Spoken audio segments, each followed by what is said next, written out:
Le van a dar una ahora. Le van a dar una tunda. Como al otro se han llevado allí del pelo.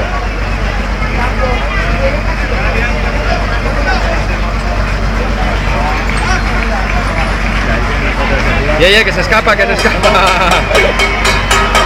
Que se escapa.